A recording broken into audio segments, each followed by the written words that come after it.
A glorious day at Virginia International Raceway on the Virginia-North Carolina border. It is time for Blancpain GT World Challenge America, round number 3 of the 2019 championship chase here at Virginia International Raceway, presented by Henry Repeating Arms. I'm Greg Creamer, joined by Calvin Fish and Ryan Marine, and we are ready to get after it here. It's an absolutely beautiful day after a wet afternoon yesterday.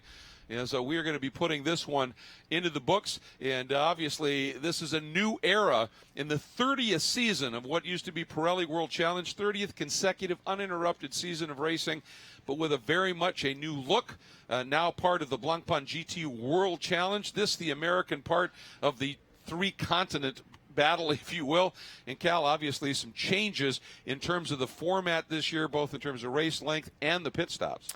Yeah, it's a 90-minute event now with a mandatory pit stop between the 40-minute mark of this race and 50-minute mark. That means at the 40-minute mark, you cannot hit pit lane. You can provide service, but in terms of the mandatory stop, it has to happen after that. And then if you leave it late in the going, you've got to be on pit lane by the 50-minute mark in the race. During the pit stop, minimum time down pit lane is 60 seconds. That includes traversing down the pit lane, doing the service. The service is 4 tire change mandatory driver change, and fuel is going on board as well. So it's pretty tight. It's not like there's a big margin for error there or not executing correctly. Otherwise, you're going to give up time to other teams up and down pit lane. But it's been certainly exciting. The opening 2 rounds at COTA certainly gave us some great action. Everyone seems to be up and in the mix. Bentleys look very strong here. They tested well. It's a good track for the Bentleys, so they could be tough to beat. But looking at the qualifying this morning, there's some other big boys there in the hunt as well.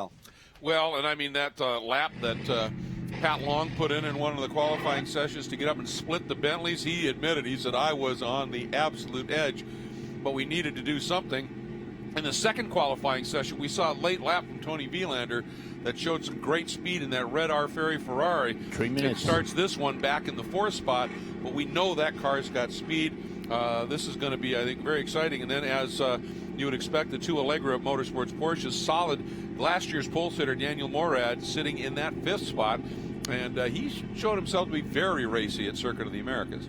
Yeah, he certainly did, and this is a great racetrack for Daniel Morad. He sort of like his coming out party was here a couple of years ago when he grabbed the lead and had Jerome Bleekemolen in an identical Mercedes AMG car, put the pressure on, and he withstood that pressure, went on to take victory that weekend with Ryan Dial for CRP Racing. So he knows the racetrack well. So many strong cars here, and I think the fact that the Bentley swept both poles here this morning is maybe not a true indicator. They tested here, they had the setup. Yesterday's one and only day of track action was disjointed with the rain, so didn't allow some of the other teams to play catch-up, but they've got more track time now. The qualifying runs this morning, they'd been tweaking on these race cars, and maybe they'll be a little bit closer in green flag action here this afternoon. And I think in the Pro-Am category, one of the great stories of the weekend as far as the performance by Anthony Imperato in the Wright Motorsports Henry Repeating Arms Porsche, the number 91, missed the one dry session essentially yesterday with a huge aero imbalance. I think it was a delaminating splitter. Second session was a washout. They just got more laps for Matt Campbell. Imperato comes out in this in the first session and puts it on the Pro-Am pole. Remarkable comeback, and obviously that Wright Motorsports team executing, but Imperato, what a drive. It was, because they tested here a couple of weeks ago, and he had a big off, destroyed the chassis, so they had to rebuild that. And then when they got here, they had the repair splitter put on the front of that car. It wasn't working correctly, had a big vibration, so they had to abort the first practice session. Then it was rained out in the afternoon, so a great rebound and a great recovery for that whole group. That's how you reward a crew, isn't it, when you have some sort of an issue like that. 1 minute. As you hear the call from Race Control, 1 minute in the AM category. After a great early run by Brian Kaminsky in the 111 competition Ferrari, it was the number 7 Squadra Corsa Ferrari in the hands of Cesar Baccarella that put it on pole in the AM category, and keeping their hopes alive for a little bit of Cabana rum money at the end of the year. We'll talk more about that as the race unfolds. Got some great onboards for you. One of them is from this car, Pat Long in the number 58 Porsche Consulting Wright Motorsports Porsche, who put in a simply brilliant lap right near the end of qualifying to split those 2 Bentleys. And the Bentleys have looked strong. Alvaro Perez has made the comment about it. He said, I love the old car. 3, This 2, one's even better. 1. And we're liking it. Start and there's engine. the word. The engine's coming to life on the pre-grid in pit lane. what a field this is. 17 GT3 machines. Amazingly talented drivers behind the wheel from around the world. Factory drivers from a number of the marques. You also have some of the best teams globally. We are getting ready to go. And we talk about Pat Long, and you saw that onboard look. Well, he is going to give us a look around this remarkable chat with Pat Long. Hi, welcome to Virginia International Raceway. I'm Patrick Long, driver of the 58 Wright Motorsports GT3R, and this is your Porsche track preview. Turn 1, very dicey on the start. It's tempting to try and stick it around the outside, but as you see at the exit, it narrows up, makes it very difficult to go side by side here. If you're watching your traction, you don't want to tear up your tires at the exit of turn 1. It's very easy to get over ambitious. Turn 2 is flat out, but turn 3, as you see, is where all the apex and exit count. Turn 4, another opportunity for overtaking. It's very tight. You see we're using all of these curbs. There's sort of a light piece of curb and then a colored chevron, if you will, of yellow and green. For the drivers, it's using every single piece of given hard surface. Exit of turn 6 up to 5th gear, approaching the Esses. This is about 150 miles an hour, wide open throttle. You have to be picture perfect with your apexes, but no lift of the throttle. Takes a little bit of confidence in the beginning. Turn 10, completely blind as you turn in. You're the throttle before you see the edge of the racetrack. It's daunting. If you get it wrong here, you're going to pay the price and the day is over. This is Oak Tree, slowest section, 50 miles an hour. Patient on the throttle. You need a good run out of here. Again, using all of the racetrack, multiple surfaces, but it's all about getting a run onto the longest section of the racetrack. Back straightaway, top gear, 6th gear, 160 miles an hour. You fade from left to right. It's tight to go through here 2x2, but you'll see drivers attempt it. Bottom of 2nd gear again, patience, keep that traction underneath. You can see I'm fighting the steering wheel as I head down into the final section, the hog pen, which is turn 16 and 17. Again, all over the curbs, early throttle as we shoot back onto the front straightaway. If you get a good run out of this 16 section, you can set your pass up for turn 1. It goes by quick. Lots of curb usage. Drivers love this racetrack, but it's tough to pass on. And that's your Porsche track preview. Thanks for riding along.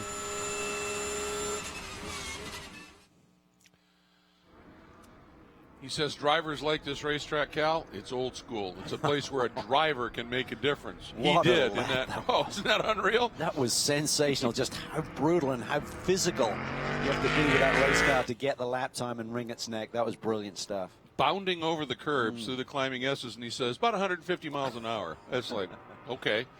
Yeah, this place is special. I mean, Paul Newman made the comment many years ago, if there truly is a heaven on earth, it must be VIR. There's a good reason for that. 90 minutes. Round 3, Blancpain GT World Challenge America. About to unfold. The Bentleys come in with a strong start to the season, although the top 4 drivers from the 2 different teams tied in the points. It's that close. 6 drivers within 1 point. It's game on as early in the championship. Every point counts. All right, here we go. Perez leading the field up, long alongside. Looking really good, and green flag flies. We are racing at VIR. Molina there in the red Ferrari tried to juke and make a move. Just got stacked up a little bit, tried to make the move. But it looks like Perez has got a nice clean lead there. But look at this, the battle through turn 1 is intense. Great onboard look backwards. That is Molina in the Ferrari. Right behind him, the 22 of Morad in the Allegra car. Feeling some pressure. I think that's Imperato trying to work around the outside. Did he get through on Hensler? That would be a great start. Yeah, that was tight. Molina all over the tail of Baptista right now as the Bentley settles in. Through the snake. Pat Long alluded to about 150 miles an hour. Once you get that tire temp and pressure up, you're going to be flat out through there. And here's turn 10. He talked about you have to go to the throttle before you even see the exit of this turn. And now up into Oak Tree. Oh, look at that. Perez swings out a little bit wide there. Couldn't pick up the grip on the exit of 10. Pat Long is even closer. Bentley has really strong straightaway speed here, though, but he's tucked into the draft. Problem for Imperato. Something went wrong, and he is really slow. He may have. He ran wide over that curve, Cal. Right rear. Well, here we go, down into the roller coaster. Really rolling speed. What sort of tire pressure setup did they go with? Are they trying to attack on Perez? He looks to the inside, nowhere to go. Great battle up front. That looked very Rockefeller in the Alex Joe Porsche in the Grand Am many years ago here. Did. Pass you can't make, and they did it, and he was thinking about it. Until Bechtolsheimer may have the lead in the Pro-Am class with the Gradient Racing NSX. He does. You're right. Askew second in the number 63. Right down to the inside. Puts the big squeeze on Molina and takes the position. This is a place that Daniel Morad, He loves it. He does. It was his, as you put it, his breakout party here a couple of years ago. Pole here last year. Hensler in the other Allegra car trying to follow suit on the Ferrari. The Ferrari not come up to speed quickly, but we know it is good on the long green flag runs. Baptista closing in on the leaders. Well, Bechtolsheimer made that move, as you said, and now it looks as though I think Askew might be in trouble, and Curtis might be thrown to second in the real-time racing Acura. They there was a little shakedown behind them to come out of the box and be so strong here today. Very impressive performance by that group. Oh, big sideways lurch there off of Oak Tree for Baptista. There's that move by Morad. That's in replay on Molina down into turn one. That was just fabulous. Ooh, somebody went off behind everybody. I wonder if that may not have been Askew. Could have been. He was second behind Bechtolsheimer as they came through the line, and then I noticed a bit later that Curtis looked to have picked up that second spot. Boy, Long down through the roller coaster is really strong in the Porsche. Loses a little bit once they get down into Hogpen, it looks like. Yeah, it looked like he washed wide there a little bit. So ran a slightly wider radius through there. It didn't look like he was losing balance, but just couldn't quite pin the nose. Probably in the aero wash from that Bentley up in front. That's a big silhouette of a race car to try and follow in terms of getting the air on the front splitter. And indeed, Askew now as they complete the lap and timing catches up is dropping down the order. It's Curtis up into second in the real-time Acura, then Marquee in the Racer's Edge MBRP. Oh, in a moment there, that's one of the 111 competition cars. Trying to pick up what the number might be. It might be the 19 at Kaminsky.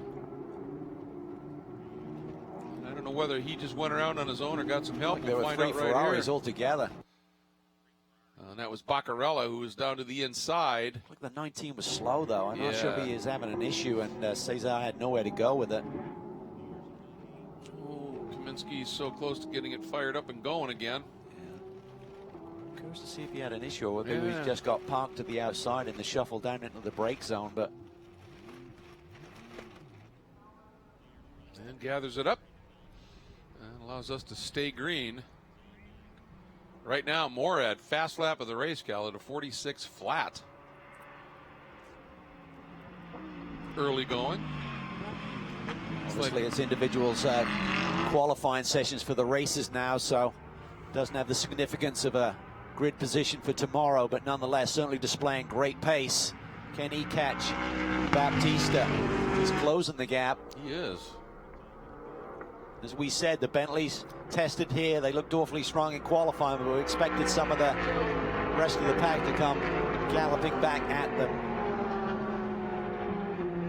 Boy, Martin Barkey is attacking on Brett Curtis right now for the second spot in the AM class behind this blue, white, and black Gradient Racing Acura NSX in the hands of the incident between car 7 and car 19 in turn 1 under review.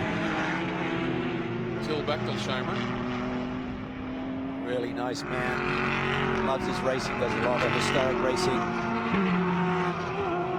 in Europe. But he knows this racetrack, ran here a couple of years ago. Super impressive. He gets up on the wheel, was fastest in the wet practice session yesterday. Not everyone went out or did him that many laps, but nonetheless, he was certainly very comfortable. Murad now within a couple of car lengths of Baptista. The white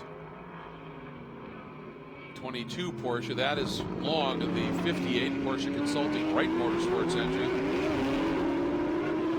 Right behind that duo, you can see there is Baptista. So we hop on board with Pat Long.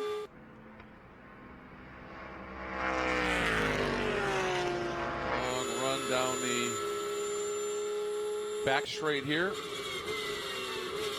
Even in the draft, Long is about 3K shy of that Bentley up in front. Incident between car 19 and car 7 in turn 1. No further action. You heard that from our race director. No further action on that incident. I think that exactly what you were talking about was that looks like Kaminsky may have had a momentary issue. Baccarella just turned to the inside. Had nowhere to go, and I like the immediacy of the call. They certainly want to make it correct and explore it thoroughly, but just move on. Surprised that Baptista is backing up a little bit to this group. Yeah, the duo up front certainly easing away here. Baptista and Soule won one of the races here last year when Baptista was still graded as an AM. That was a mistake. Yeah. Well, like Morad, you know, Morad 2 years ago was his breakout party. I think last year here was Baptista's announcement to the world that, yeah, I may have been underrated here. Not anymore. Not anymore. What a talent he is. Truly. Looking back at Morad through the snake, now up in these S's. This should be fun. Just hear the engine note. It doesn't change. No. No. So you get to 10. It is flat out, and it is not easy. I was talking to Ryan Dial yesterday about driving one of these GT cars around her. He said, a lot of people said, oh yeah, they got so much downforce, the S's are easy. He said it is not easy. You have to really work up to it. Here is Baccarella in the number 7.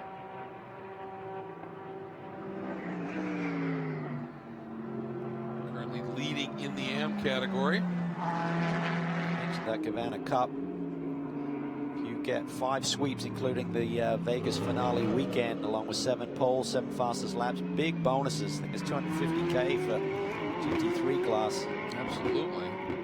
Nice little Christmas present. And from what we've seen from this duo of Fuentes and Baccarella, look at that, Emperado is parked. That car didn't even complete a lap.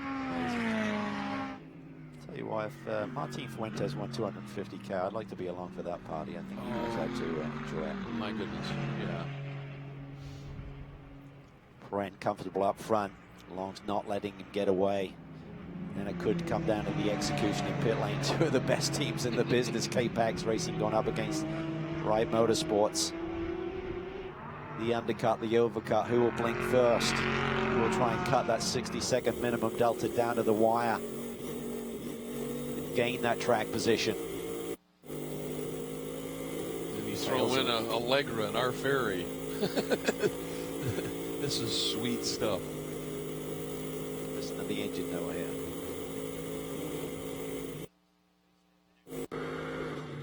Yeah, that lift was not a lift. That was just breakup. Yeah, exactly.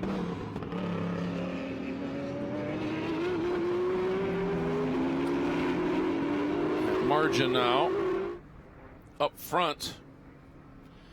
Parent and Long about 2.5 seconds clear of the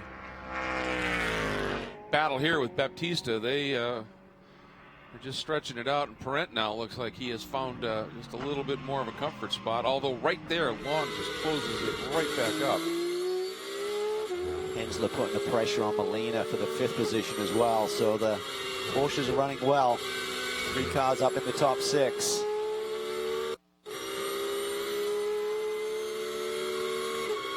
Ecclesham doing a brilliant job leading the Pro-Am class. Like a 9-second lead almost over Brett Curtis. When you look at his fast lap of 47.1, the rest of the AM class, they're all well into the 48s. I mean, he's wringing the neck of that Acura. Good battle for second right here. The orange and white throwback real-time colors on the real-time Acura. Hands of Brett Curtis and then Martin Barkey. And the red and white entry. There's a look at the Pro-Am standings in the race as it stands right now. You can see Brett here competing on US soil once again. For Turner Motorsports in sports cars over here, and had a couple of victories with BMW factory driver Jens Klingman. And did some racing with Turner and got coached by Dane Cameron, and that's how the association was formed. Then Brett was talking to P.D. Cunningham with Real Time about putting this program together and trying to select a suitable partner, and obviously Brett was very comfortable when he knew that Dane may be available through his Acura connections.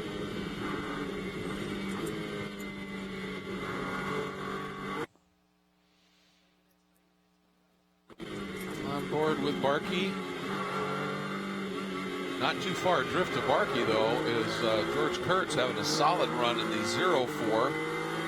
It's the DXDT Mercedes, the CrowdStrike Amazon Web Services entry. Car, the red Mercedes right there, and then Henry Schmidt, very That's impressive a great run, isn't it? That is really a great run for Stephen Cameron Racing. BMW. Got to think what Leafouge will do with that. No disrespect, but obviously Gregory Leafouge has a lot more experience than Schmidt, so he should be pushing that car further up the order. But it's going to be all the pros jumping in during this pit stop. Colin Brown will be jumping on that CrowdStrike machine. Kyle Marcelli coming off a Pro-Am victory with Barkey, jumping aboard the Racer's Edge NSX, and Dane Cameron seeing his first race action in World Challenge competition this year aboard the 43. I have to say, impressed with what we're seeing from George Kurtz. Remember, he had that off up at the Oak Tree corner in the qualifying session, digging that car up a little bit. Colin Brown got behind the wheel, and it felt fine and everything, but George just has apparently compartmentalized that and is putting on a great drive as we ride with Martin Barkey in this absolutely fantastic view.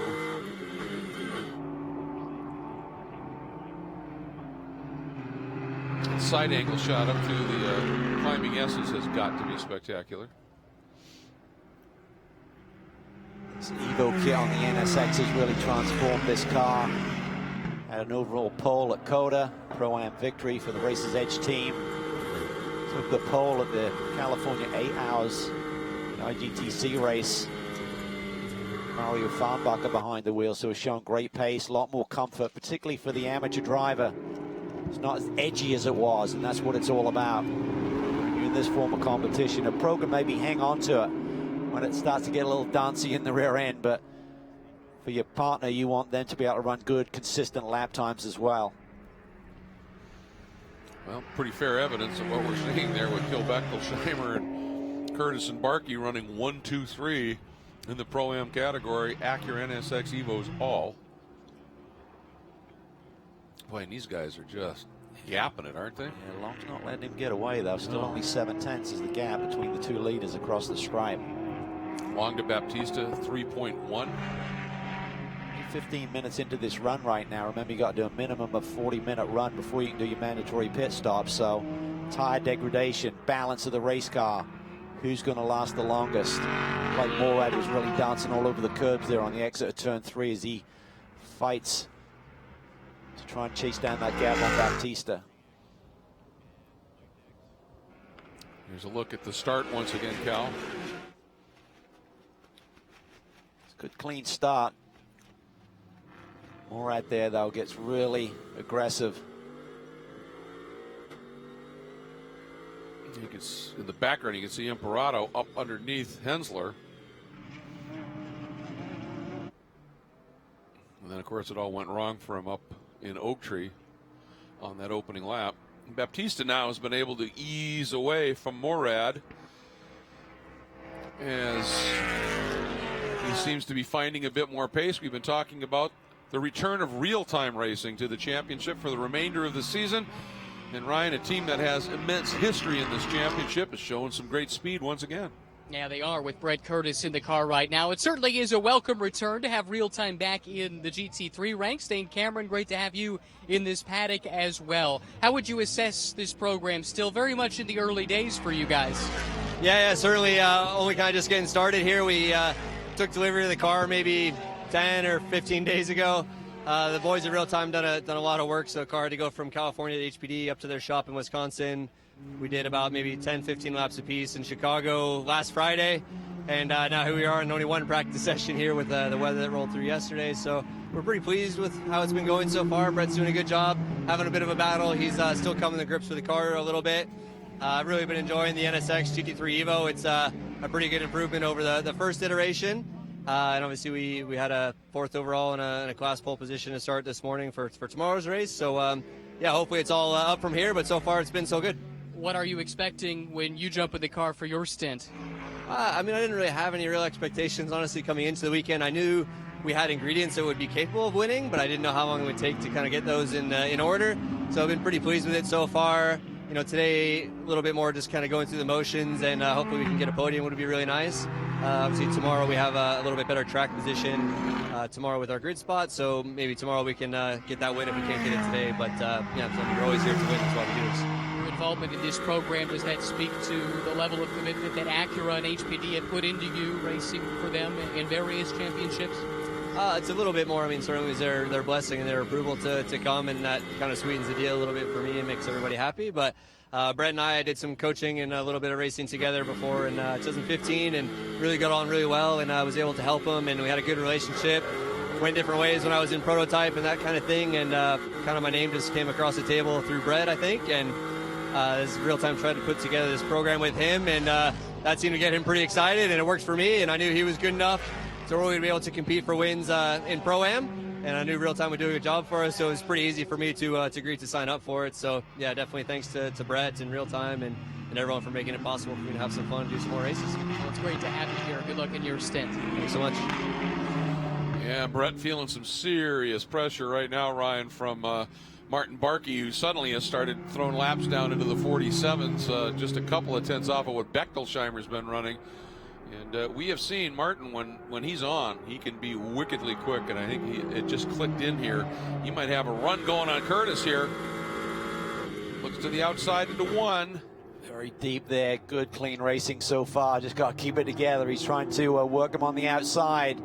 Can he clear him? Can he get the power down? He's going to have the inside lane. Oh, that was too aggressive. I don't think Curtis realized he was still there. Big off by Barkey. It's a tough one, unless you're already alongside. Right here, I'm struggling to find a gear. Break something? Good. I thought for a moment he'd broken a half shaft, but he's okay. I think he saw that great big divot that he was heading toward. Yeah, that's a tough one. It really funnels down there. We saw a similar incident between Mike Skeen and Alvaro Perez on the opening lap of the race here last year. Has he survived? Is there any damage?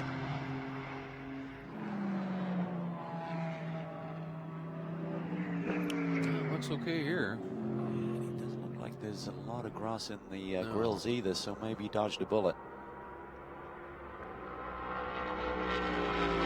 Our leader coming up on the back of 43 and 80 exit turn 1 under review. We have at the back of Kevin Milstein, the number 38. That is the KTR Motorsports. Morad's dropped down the order. He has, hasn't he? He's gone from 4th down to 6th. He's in the pits. Morad has a problem. Oh boy. Yeah, one of the fast guys in this series, certainly, and having a very solid early run into the pit lane. Daniel Morad, that's unfortunate. That promotes Molina to 4th, Hensler up into 5th.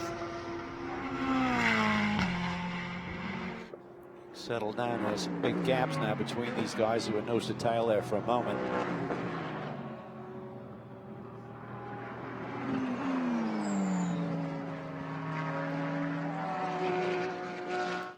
Here's another look at what happened here.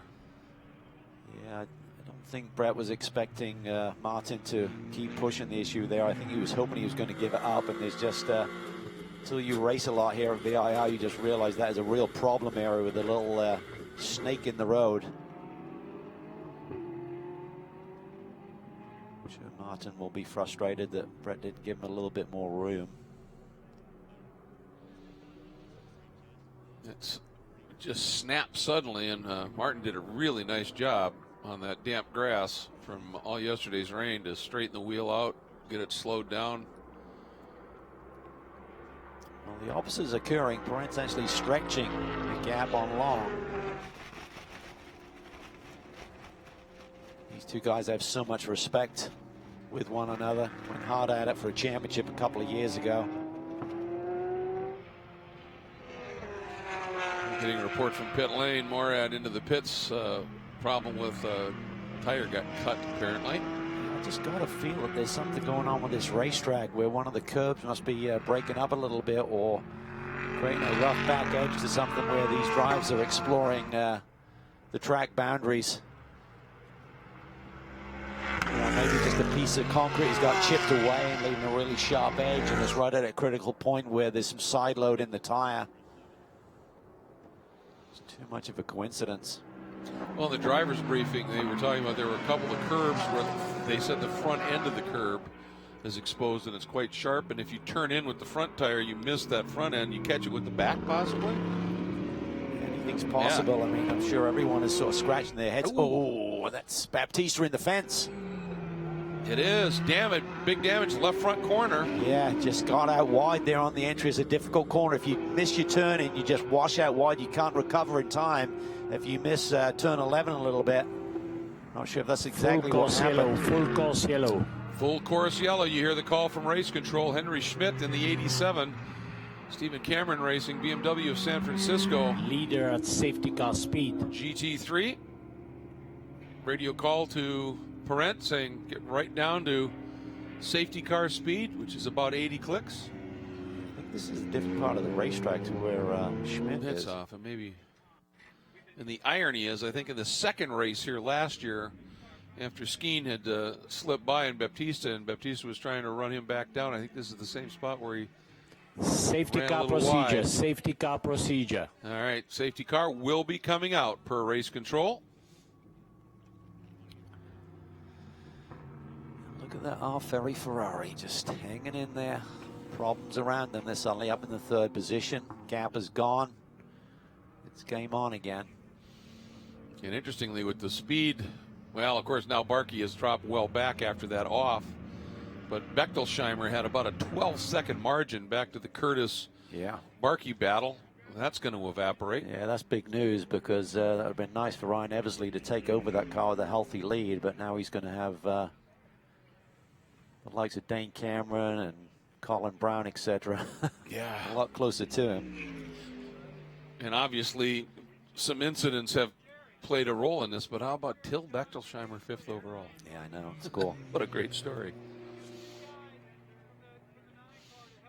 And when we talk about Till, running historic races in Europe and the like, we're not talking, running big Can-Am cars or anything. He runs Allards and cars with, skinny tires from way back in the era. A lot of damage to that car. That sure is. Suspension is well and truly tweaked. Sure if he just got him wide there by himself. Yeah, because it looked like he was under any pressure to me, looking at the gaps. No, and we immediately then saw Schmidt off the track, but as you said, I don't think it was the same area of the track at all. Now, depending upon how bad the damage is, Capex has purchased a third car that they said love to do a customer. Well, here we go. Yeah, just wide in the gray. Just can never recover it. If you run wide through that previous corner to Oak Tree, that's what happens. A lot of great drivers make that little error. It's critical. And here's what happened to Schmidt. That's the other end of the racetrack, coming through 5. That's a great run. Yeah, I was just going to say, he really was looking strong. Could be okay, though, because with this yellow for Baptista, it's actually saved Schmidt a little bit by losing too much ground. Another guy that could have just benefited massively here is Morad. They got that tire changed and out before he went down a lap. Yeah, good point. What I was saying about Capex, they have the third car. So we'd like to do a customer program, but until we get that put together, it could serve as a spare. Again, just depending how bad the damage is on the front of that car. I mean, he didn't go into it at a huge amount of speed. but you hit it. It's all angles, isn't it? Yeah, it is. Probably just pulled it back, so it might have broken a arm or something. Might not be a quick cleanup. Obviously, in terms of when you can make your mandatory pit stop, that pit stop window could get delayed. Also remain at 10 minutes opening time, but it could get delayed in terms of when they run it, depending on how long it takes to clean this up. So we're basically about 13 minutes from when that would have occurred without a delay. I would think they'll get that cleaned up well before then. Yeah. So it could be a quick spurt back to green and then pit stop window opens. And as the wrecker shows up to help get that car, there's Baptiste out of the car. I'm sure frustrated. Championship leader, one Yeah. of. Well, let's get down to Ryan Marine, pit lane. Obviously, incident for the number 3 car. Ryan, what's the team saying? Well, let's find out from Darren Law, who oversees this operation. Our replay kind of cuts off a little bit. Do you know any more than we do about what Rodrigo encountered? No, Ryan, honestly, I mean, we don't know for sure. Obviously, he went off. We can see that on the video. He hasn't reported back on what happened. We don't know if something broke or if he got wide or in too deep. I don't know. So we've got enough left front damage that hopefully we can get it back, but we're done for this race, at least today. So they're bringing the car back to the paddock, and the focus then is on tomorrow for that car. Yeah, for sure. We'll get it back together. We've got parts, and we'll see what happened exactly and analyze it, and hopefully be out tomorrow again. Good news is we still have another car that's running very strong. So now all focus on Alvaro and Andy. Oh, for sure. I mean, you know, the car's been solid the whole way through, and it's been really good on the long run, which is very important for this type of stuff. So yeah, Andy's in next, and we'll see if we can at least bring one of them home. Thanks for the time. You bet. And you were making the point, Baptista and his teammate Soule leading in the points, and one clear of the team car in terms of the point margin. The Baptista Soule tied with Melina Vielander, so this is a huge hit. And again, you know, any kind of points, you have to hit that 75% mark. They're not going to do that. This is big. It's huge, as tight as it is and as competitive as it is. So be curious to get the reaction from Rodrigo and see exactly what happened. He doesn't make many mistakes, but that is one of those corners where you just the slightest bit offline and you're just at the wrong trajectory. You just can't get the car pointed before you're in the dust and into the fence. Left side tires look to be up, so I didn't see any cut tire issue that I could tell with it stationary in the fence there.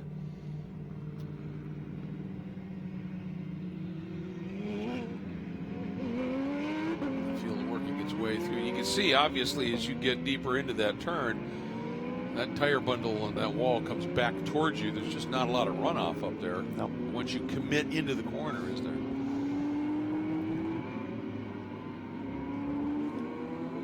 We've seen today, this racetrack demands a lot of respect. Yep. Small mistakes are punished. Well, that's something that I've often thought about this place, because you don't have the big gravel traps that catch you and slow you down and stop you. You've got a very fast racetrack and then grass. I've always thought that in many ways you need to drive this almost with street course precision. And Forget track limits, the track is the limit. Truly. It was interesting too in the driver briefing and talking with Elaine afterwards, the race director. He said the way they mark the track with the white lines, he said, but when you get to some of the curbs, normally the white line is in front of the curb. So you get up on the curb with one set of tires, that's fine, but you get over it, you would have exceeded track limits. He goes, but the white line here, so he says, on the back side of the curb. So he says, we just had to give them a little bit more room. But every time you give somebody a little bit more room like that, you shorten the area, the runoff area, if you get it wrong. Right. And it's one of the multiple nuance of Virginia International Raceway. I think you're right on the timing, too. I think we could see a green for 2 laps, pits type of scenario. Giddy up. Safety car in this lap, Tighten the belts, up on the wheel. Pat Long ready for a reset. He'd love to get that track position away from Perez before this pit stop and allow them to control things a little bit.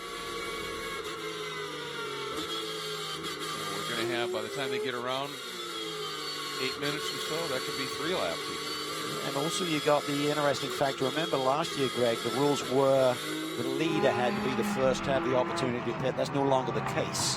When you get to 40 minutes in, maybe too early, you might be at 39.50 when the leader comes to pit lane and someone deeper in the pack has that first opportunity to do the undercut. Yep.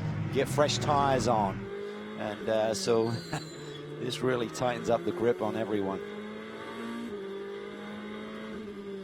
Well, with a caution that's bunching the field right before we would have that pit window open, we often talk about, you know, pitting early and going for the undercut, staying out on warmer tires, going for the overcut. This gets all the people scratching their heads a little bit more on the pit wall because you don't have a gap that you can really figure, okay, let's just roll the dice here and try something. Particularly for the Pro-Am classes, because Yes. ideally if you're thinking about get your fast guy in early, but then you've got that higher tire, that hot tire temperature thing going on with guys who stay out, as you mentioned.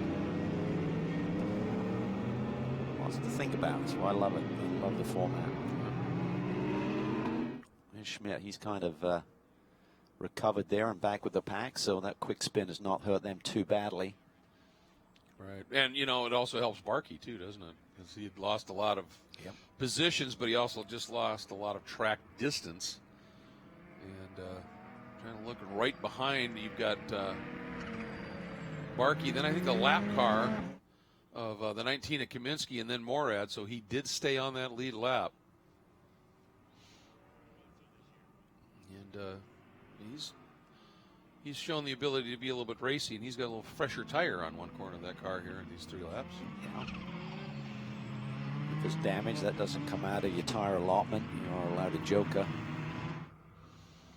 Pat Long. And lights are out. This is interesting. I didn't think that once the lights went out on the safety car, you were supposed to be bobbing and weaving. But everybody's doing it, so what do you do? Focus, jumping the gun. That's what you do. You focus. You get the Absolutely. games in front of you, just get ready to go. At one point, he's going to come out of one of these little curves and go like he does right there. Yep. Look at Molina, got a big jump there on Pat green Long. flag. Pat Long under pressure. Yeah, Long's got to defend instead of thinking about going ahead.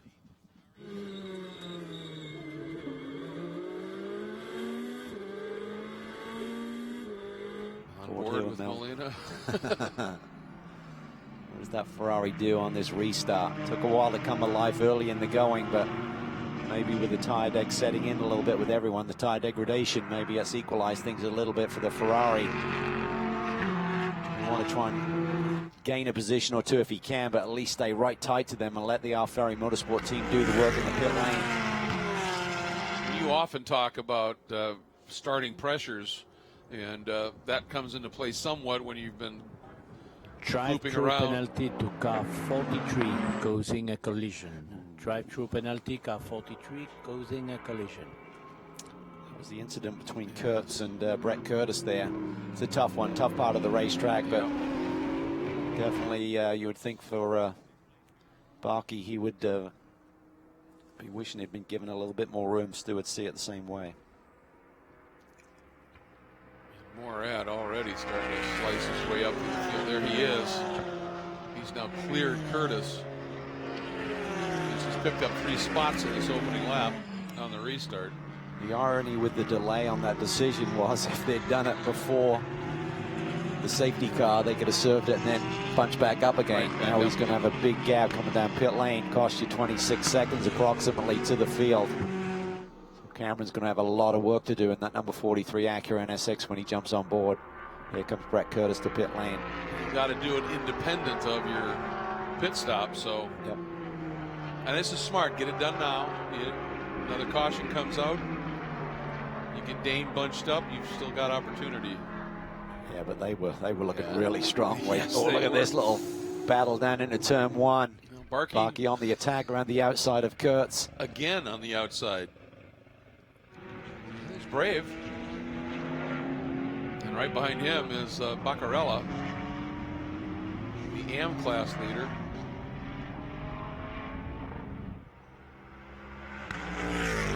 Bechtolsheim is still there. Morad now chasing him down. Got that fresh tire on board. Askew around.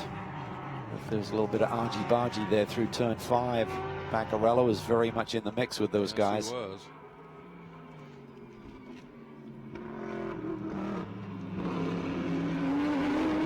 Brent was really struggling for grip there between 11 and 12. Front end was just floating on him. Drive through penalty car 2-2. Drive through penalty car 2-2. Overtaken before the line at the end of the safety car procedure. Well, on the basically restarts, part of it, yes. you're not allowed to make any pass for position before the stripe.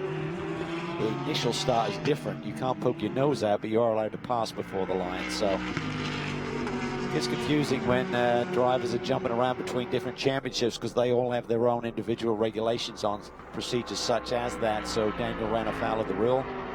Yeah, that's a really good point. You run various different series. And to clarify, you know, it sounds weird when you say on a start you can't poke your nose out, but you can pass. Well, how do you pass without poking your nose out? All they're saying is you can't poke your nose out until it goes green. Yeah, you can't get once you can't get out of your column, right, in anticipating making the move once you go. And if you go a little bit quicker, you don't have to like lift off because that gets dangerous. But on the restart, you've got to time it. Exactly. He's gone around Bechtolsheimer for 5th position overall. Bechtolsheimer still holding down the point in the Pro-Am class, and the blue Acura NSX we're looking at there in the back of the shot. Great run for him this weekend. So you think Morad just gets this done now? Got to. I mean, I would think that's a smart move. Well, you've only got, I think it's 4 laps to serve that penalty anyway. He's pushing hard. He'll be frustrated. Yep. Saw the opportunity, and suddenly it's all going afoul. So I think he needs to duck in, get it done, and then think about strategy.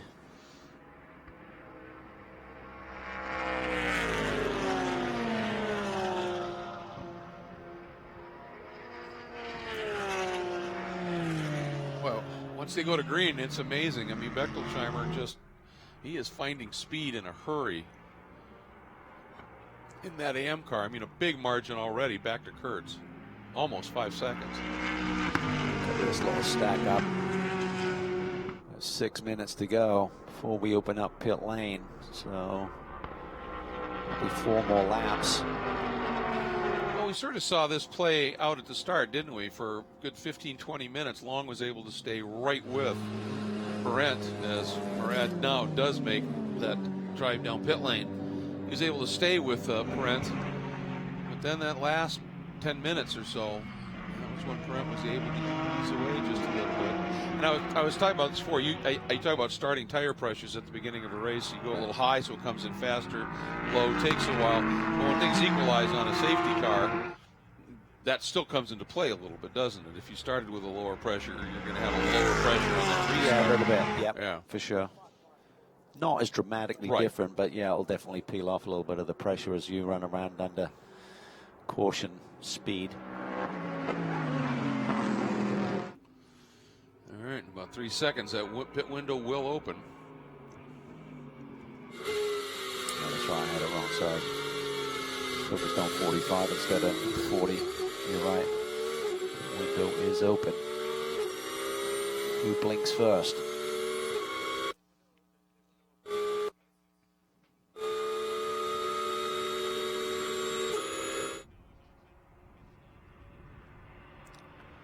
Nice lap by Perez. He's pulled that gap a little bit. Not much though. This means everyone's going to be really kind of close on that 60-second minimum pit stop time.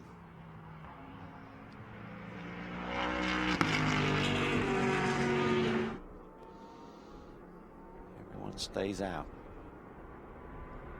The other factor you have, Greg, is if you make that pit stop, where do you come out in terms of traffic? Yep. So that's a definite factor as well.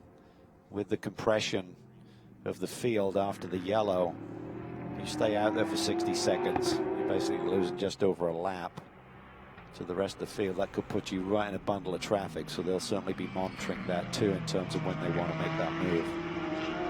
For this lead group of 4, when you're within a couple of car lengths of the guys in front, you just don't want to be the first one to bail.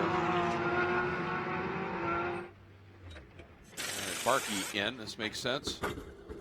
He had that off, get a fresh set of tires on just in case there was an issue. Yeah, it's a great view of the stop from the vent cam there. So they're trying to get Marcelli in quickly, get him up to speed.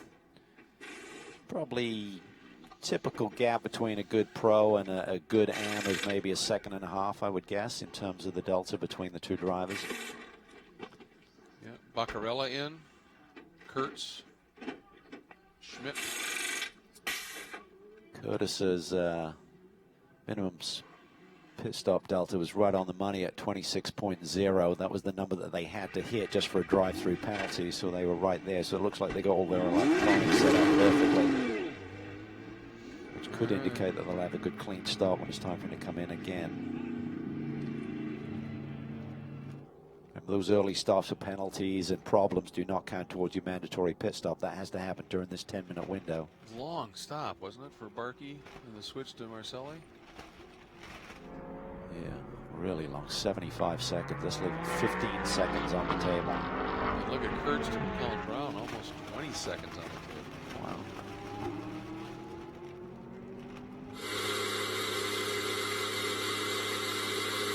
Well, the real-time boys can execute closer to the 60-second mark, which may not be easy because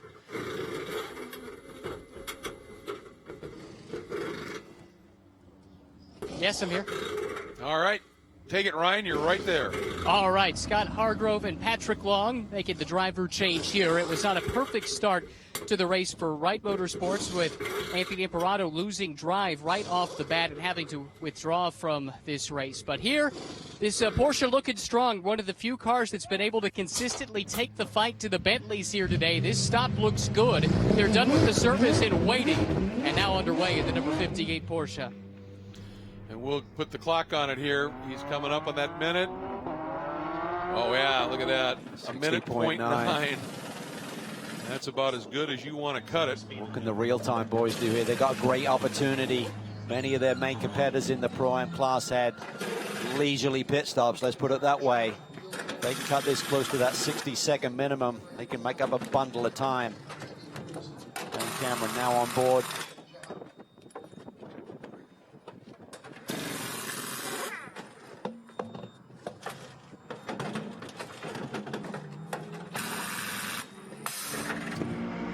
Bechtolsheimer to Eversley, 20.9 seconds long. Huge opportunity here for the other teams. Bentley responds. Bentley responds to the 58 car, creates the domino. You can't afford to get stuck out there in a safety car coming out. You have to come.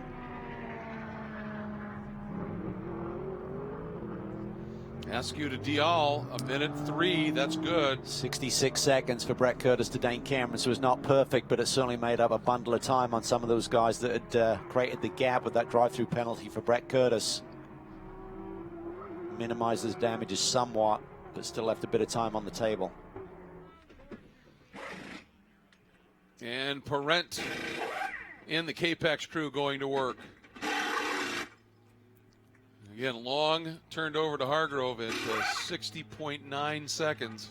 Hot in lap though for Parent versus a cold out lap, and regarding tires for Scott Hargrove. 60.9 was the 58. How tight did the K-Pax group cut it? 60.5. They execute. And look at the gap. The gap is bigger. It is. That hot lap for Parent. You'll probably see Hargrove on the front straightaway. There he is. But now the key is he has hot tires. He will cut into this gap on Andy Soucek quickly. Here's Hargrove. There is Soucek. He knows it. This is go time. He is going to be digging deep. He is going to be attacking these corners. He's got to chase down that Bentley and put the pressure back on. Souček in reverse. He knows he's got to load those tires and get them up to pressure as quickly as he can and respond. Ultimately, you would have to think that the K-Pax team may extend that lead once things settle back in again.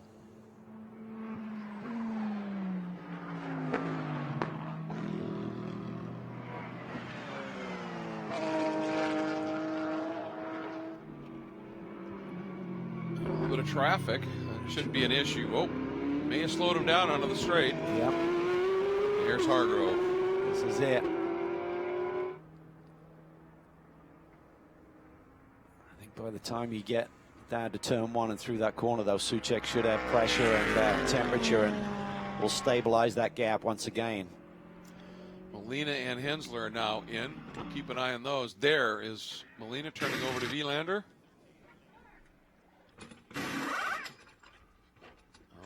I'm not convinced they're still doing tires.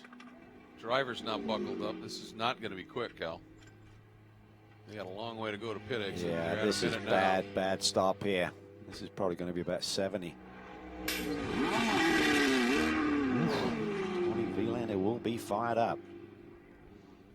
Hensler to Holzer, not bad at a 71 62. seconds for Molina to Vilander. That's leaving 10 seconds on the table. That is a disaster for the Alferi group. Caught it late. I'm not sure where the initial delay was, but not good execution.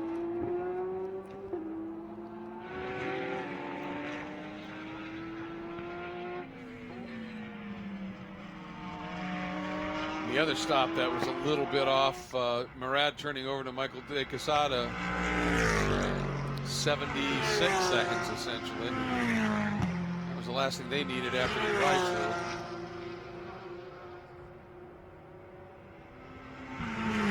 Basically 2 minutes left on the board. Pretty much everyone's been in, right? I think so.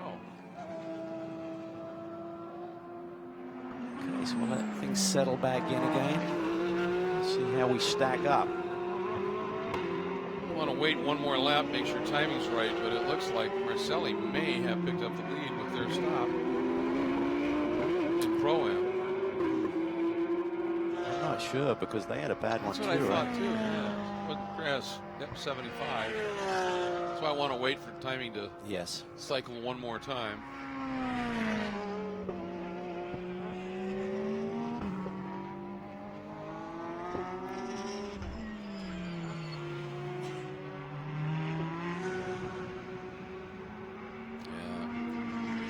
See what kind of times we see Vilander throwing down. That's what scoring is showing right now in the Pro-Am category.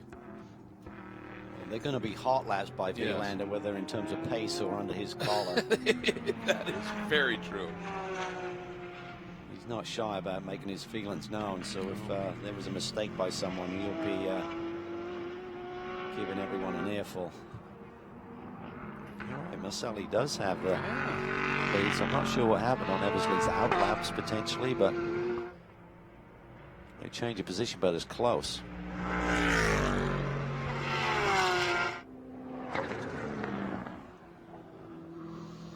Looking at the exchange for, Eversley's wasn't great either. They had almost 21 seconds long. Right. Marcelli has a 2-second lead.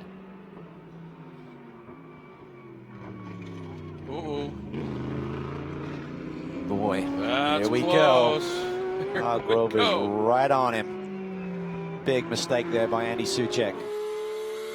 Similar to what Baptista did, so it seems like if that Bentley loses at nose coming through turn 11, it's a struggle for the driver to keep it on line. You can smell blood in the water right now. Souček is a man who's under pressure. Been a Bentley boy for a long time, but didn't have a great Bathurst. It's almost like they sat him down for the California 8 Hours by not seeing him on the entry list. Did a great job this morning in grabbing the second pole for tomorrow's race, but Little mistake there, he has to respond. Well, he's at least neutralized it. Hargrove and Long coming off a pair of podiums at Circuit of the Americas, so a nice strong start to their weekend. Wow, Hargrove rolled some speed through there. That was beautiful.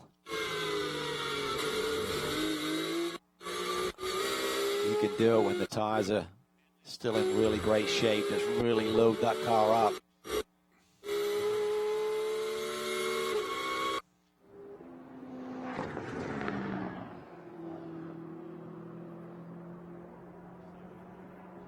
The problem is you don't want to keep doing that, because then it starts taking its toll on the tires, and the deg will pick up its pace, won't it? Yeah, it's tough. It's tough to strategize from the driver's seat, even in terms of how to attack.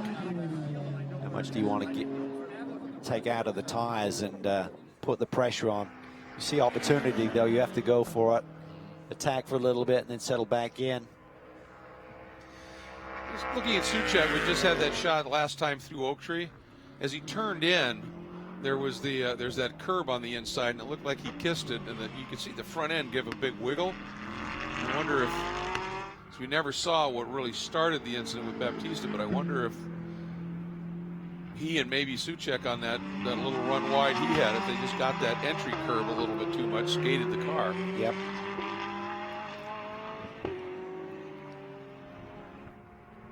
Typically, if you just miss the turn in, you're just like a couple of feet off apex. You can just you got turn in, which is making it understeer worse, and you can never recover. Right, right.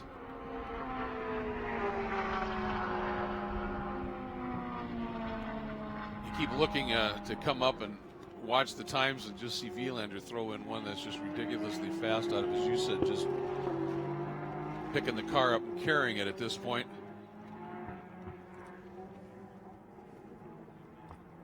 All right, well, we were speculating on what may have happened to create that long stop, Ryan, for the Arferi crew. What are they saying?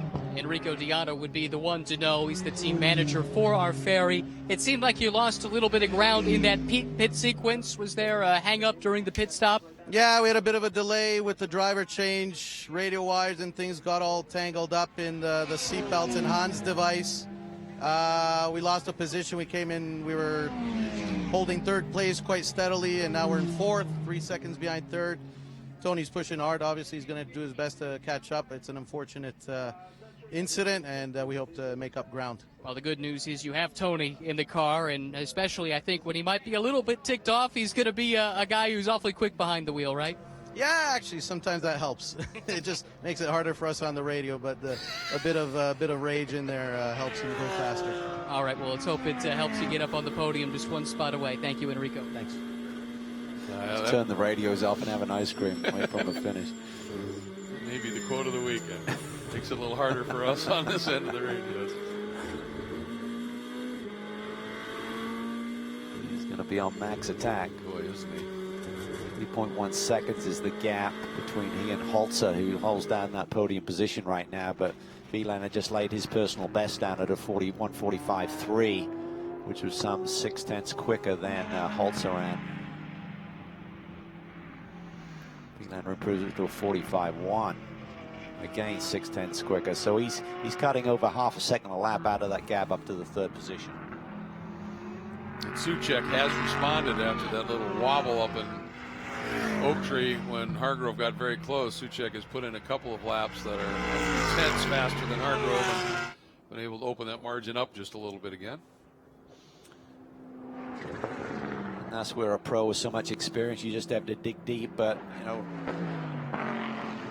every racing driver is different, but certainly some personalities are a little bit more frail than others. If you're having a bad run and you make a little mistake and get in your head a little bit. Alvaro even alluded to it in our qualifying show this morning, saying he's with Randy just to stay focused, don't get too excited. And he responded appropriately with a brilliant pole position lap. And has responded here, of course, problems for the other car, Baptista having the off up in Oak Tree, Ryan, and getting into the barriers. What's he have to say? Well, the good news, first of all, guys, is Rodrigo is okay. Unfortunately, you're stuck talking to me in the middle of the race. I'm sure you'd rather see the car out there, but what happened? What can you take us through the incident from your seat? So, yeah, it's a shame, we had a fast car, but I was just trying to push a little bit to get the guys in front, and I think I touched a little bit the grass on the brake, and then I had the understeering, and then I went straight, and then when I touched the grass on the outside, I couldn't do nothing, so yeah, it's a shame, Sorry for the team and for my team. How is the car? Will you be able to have it ready to go for race number 2? I think so. No, the car is not bad, and for sure the team is gonna work on it, and yeah, we'll be back tomorrow. Tough luck today. Looking forward to seeing you in race 2. Thank you. And you can hear it, obviously, just dejection in terms of his teammate, the team itself, but also huge hit in the points.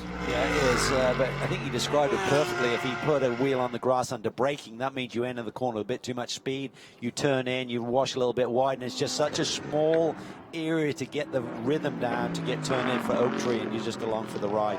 You cannot afford to just miss it by that much. Precision. Yep. This place demands it and penalizes its absence, that's for sure. Battle here. Dial and Cameron were very close together, and they both managed to get around Fuentes, but it's create a bit more of a gap between Ryan Dial and Dane Cameron.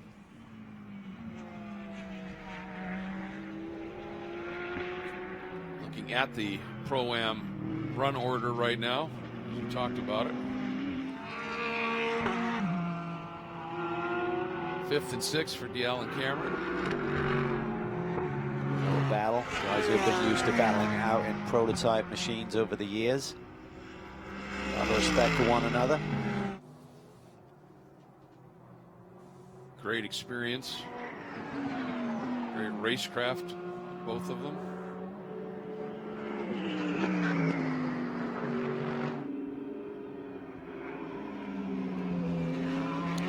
Ryan's worked with a number of this group on this team by Richard Rader, and good group, and it's all about establishing good connections throughout the course of your racing career, how new opportunities are created. So you want to be quick, obviously, as a race driver. You want to be liked, and you wanted to establish those strong relationships, and Ryan Dial's been excellent at doing that. He always seems to find good rides.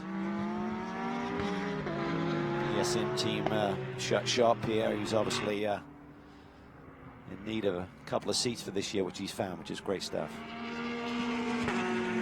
One of the things that he does, I think, very well is works with a less experienced driver, just coaches him up beautifully, brings him along. You look what he did the last few years in the championship with Parker Chase, and the massive leaps that Parker made in a relatively short time. Yeah, won that Pro-Am Sprint X Championship together last year. Just dipped in at the 44s there, tried to chase down Ryan Dial. Dial set his fast lap at 1:45.1, but Cameron dips into the 44 range, which is similar pace to the leaders. But boy, did Soucek lay one down a couple of laps ago. 1:44.5, the fastest lap of this race. It's extended that lead up to 1.5 seconds over Scott Hargrove in the Wright Motorsports number 58. There's a look at Martin Fuentes, leading in the AM category. Didn't put up much of a fight to Dial and Cameron. I think he knows his class position. He's by the Havana Cup too. Yeah, he's got room. He knows he's got a margin now back to Cagnazzi after the problems with the number 19. Whoa! It's a big miss there. Got away with one. That's part of the issue sometimes when you're not 100% pushing hard. That's when those get out of things, rhythm. Yep. It's almost like he's in a gear too tall there and just couldn't get it turned in.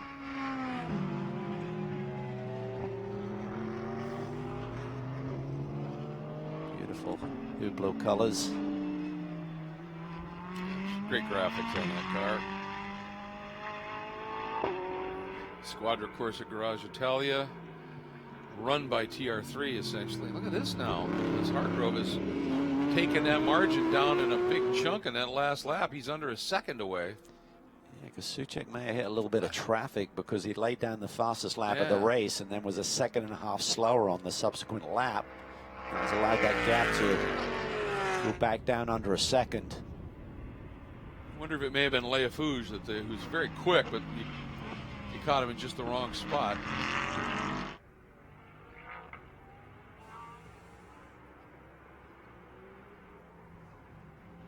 Hargrove really wringing its neck, just like we saw Pat Long in qualifying this morning.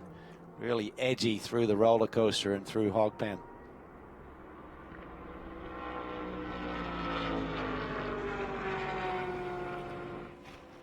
Under 30 to go. Darren Law alluded to the fact that the Bentley should be really strong on the long run, but that Porsche looked pretty good to me as well. Yeah, it did. The key would have been whether they gambled a little bit with the starting pressure for Hargrove to do the undercut. They really needed that car to come alive quickly, so they may have gone high on the pressure to start with. Well, you were just talking about Pat Long and how he wrung that car's neck in the qualifying session, and Ryan Marine has run him down. I caught up with Pat Long, not an easy thing to do, but in terms of the racetrack, not so bad here on pit lane. You're watching your young teammate Scott Hargrove really give it all he's got out there and keeping the leader in his line of sight. That's got to be pretty exciting for you, helping to bring him along. Yeah, he doesn't need much of an introduction or any help from me. Very, very quick young guy. I've really enjoyed getting to know him in the last couple of weekends. We haven't worked a lot together, but so far we're finding good synergies. We like the same car, and he's keeping me honest out there. The Bentley is strong. How about the Porsche over the course of a longer stint? Is that something that you might find as your strength relative to the Bentley? Yeah, we were better on the long run, but pretty tough to get by on the straights. That car has a lot of boosts, but Alvaro is a class act. I really enjoy getting out there and hammering tongs. We want to beat each other more than anybody on the whole grid, but we respect one another, and he's a heck of a driver, so I'm sure I'll see him after the race, and hopefully we'll come out on top, but if we don't, we're going to congratulate him. And you two have had some good battles over the years, not just in races, but fighting for championships, too. Overall, that's a positive memory for you, fighting with Alvaro? Yeah, it is. Tough racing. Doesn't give me an inch, and I try not to give him one either. But actually, we raced for the same karting team, CRG, 25 years ago in Italy. And so full circle when you grow up racing against the same guys. And, yeah, he's tough. Outstanding. Well, hey, good luck the rest of the way. Looking solid right now. Maybe one more spot to get out there. Yeah, we're going to try and push here to the end. Thanks. Thank you, Patrick. I love the international, global nature of sports car racing. An American and a Portuguese racing karts with each other in Italy. You gotta love it. It's pretty cool. The small world is amazing how many times these drivers' paths have crossed over the years. Yes. Yes. And you could throw in one driving a German car, one driving a British car. So left-hand driver. We could continue, but let's not. It sure makes it for fascinating racing, that's for sure. And Hargrove was sort of recognized by Porsche as well, wasn't he? And that's how this ride came together with him to be partnered with Long. Yeah, well, he got recognized quickly when he grabbed that pole position at St. Petersburg, opening round of our championship last year. So, and just dug deep. I mean, he was competing against Porsche factory drivers like Michael Christensen, and you know, he put on a great show, so that certainly got him noticed. And when this opportunity came up, he still runs with Pfaff in another championship, but when this seat was available to run alongside Pat Long, he was the pick. It was a good pick. Oh, track awareness. It's a bit late on the block there. Yeah, I really don't think that was a block. I think he was trying to get out of the way, to be honest with you. Yeah, might be right. Yeah. It's like, yeah, that's a 19 of Cagnazzi.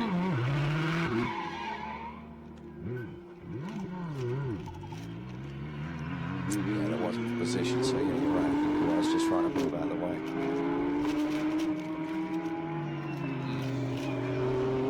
So he was committed, probably thinking, what the heck is going on here? Yeah, yeah.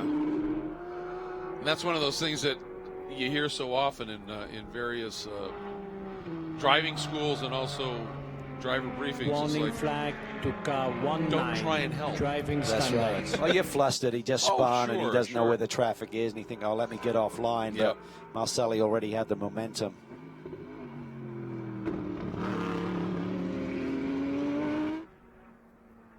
certainly no intent there, but you know, this margin had opened up to a little over a second, and it sure doesn't look like that now.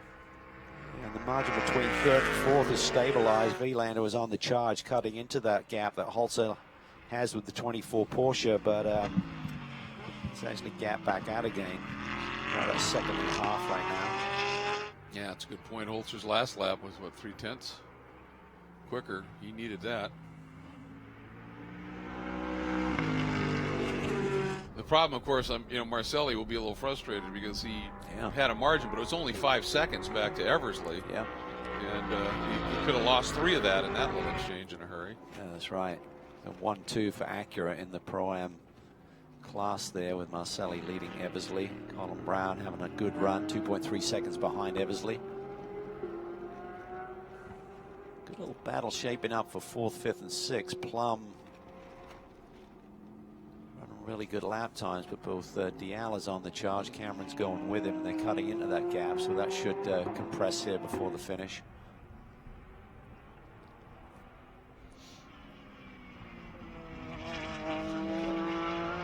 Holzer, he's a young driver who kind of had his opportunities with Porsche, then seemed to fall off the radar a little bit, but good to see him back. Indeed. Yeah, very quick. He is.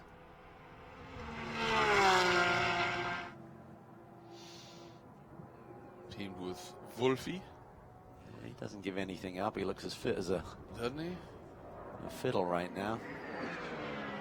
Never carried anyway, but I think he's, when you're teamed up with some of these youngsters, it just makes you hit the gym even harder to stay on the game. Pat Long alluded to the fact that Scott Hargrove was keeping him on his toes. So.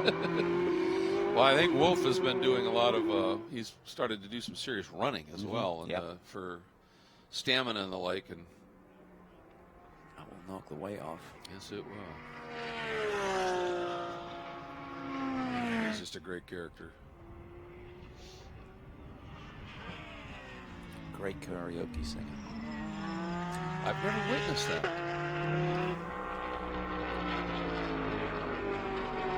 Up front, down to 7/10. Hargrove is not going anywhere. No, he's not. Soucek's tires better stay underneath him, otherwise Hargrove is going to pounce here for the lead. Yeah, personal best for Hargrove that last lap, Gal. Really strong. 44.6 at this stage of the run. That is impressive. That will get Andy Soucek's attention. How can he respond now? If he can respond in terms of lap time, great, but if he has to start getting defensive, that's just going to compromise his lap time even further.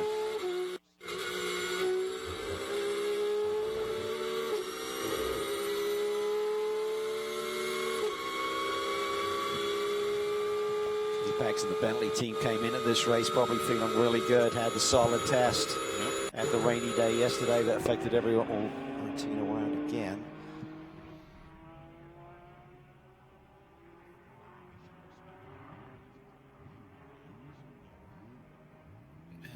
Gets it going.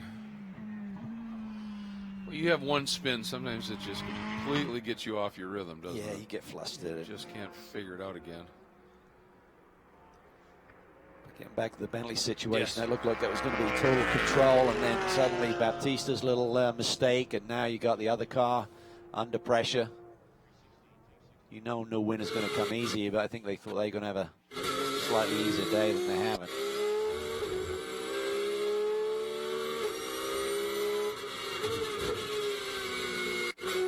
As we follow this battle for the overall lead, Colin Brown has closed on Eversley now. It's down to 1.7 seconds. Yep. And as we're watching with Hargrove, as he's taken that margin down last time by officially to 0.36 of a second, I'm guessing there's a nervous guy standing next to you, Ryan. Let's check in with Alvaro Perez. We see Andy in the car right now, and it looks like that Porsche is getting a little bit closer. Do you have a sense for what he's dealing with based on your experience in your stint earlier? Yeah, definitely. First of all, we had a great pit stop and managed to maintain the lead. I know exactly what's happening. For sure, the Porsche is stronger in some areas, and we're a little bit stronger in other areas. So I think it's going to be exciting to watch until the end. But but I'm sure on all braking areas, Andy's trying to minimize the problem, which the Porsche seems to have a little bit more on all the braking areas and the really slow second gear corners into the back straight. Oak Tree corner there, they seem to be a bit stronger. But then on the high speed stuff, we're a little bit stronger. So let's see if Andy can hold on. We'll see. That's one of the fun things about sports car racing, isn't it? Each car is stronger and weaker in different places. Yeah, that's what's interesting in the GT world, you know. So we'll see. We'll have to wait till the end. Hopefully, the tires will start to wear off. The Porsche's tires, so Scott's tires will start to wear off, and we'll maintain the lead. Let's see. Fingers crossed the rest of the way. Congrats. Thank you. He was talking about getting through the second gear corners, getting out of Oak Tree. Well, part of that remains just the platform of that 911 concept of that engine right over those drive wheels. It just plants and goes well. It does. That's one of its strengths, obviously, and this is where it gets difficult with Souček. He's just got to manage this traffic as well as the guy who's all over him right now. So he's finding that rhythm of dealing with the traffic effectively, knowing where to stack him up a little bit, back that Porsche up, and get a good clean run on the car in front of you. And that's where the experience factor kicks in. That's Michael De Quesada. You can see Souček lights flashing. Nice job by De Quesada letting them both through. Didn't really seem to hurt either of them too much. I'm sure for Hargrove, he's saying, come on, buddy, you're a Porsche stable, mate. Exactly. Help me out here. Miss a shit. Oh, you can't. Into Oak Tree. Ooh. There, he picks up the throttle super early. Yep. But it just kind of stabilizes.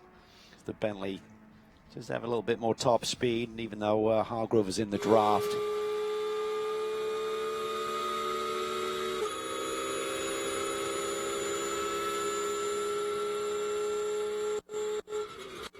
Speed trap, and Hargrove is 4 kilometers down on Souček through the speed trap despite being in his draft.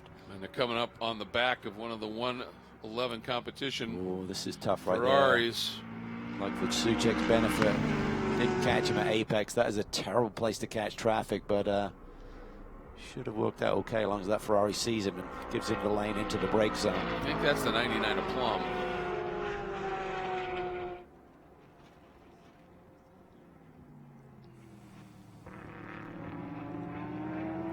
No effect on the traffic, so Souček clears those hurdles.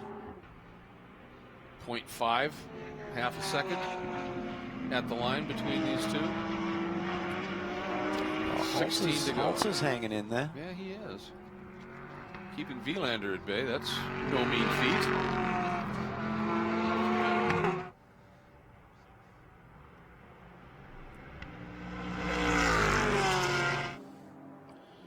Colin Brown continues to just chip away. He's got that margin to Eversley down to 1.3 seconds. Battle for second and third in the Pro-Am category. Diala's got around Plum for 4th position in Pro-Am. Cameron's now on Plum's tail. Oh, Hargrove's so close. Yeah, right there. You just hear him get on that power super early. He'll be frustrated by the little gap that Souček picks up here. Probably a car length, I would guesstimate.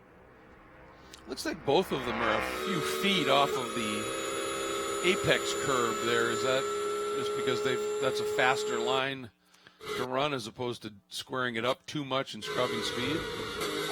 I think that's affected by the previous corner, Greg. So if you're losing grip a little bit and you're just sort of like running a little bit wider, you just can't ask too much from the front end of the car for Oak Tree and just run a slightly wider radius and deal with it. If you want to get to that apex, you're just going to overslow to achieve it, possibly.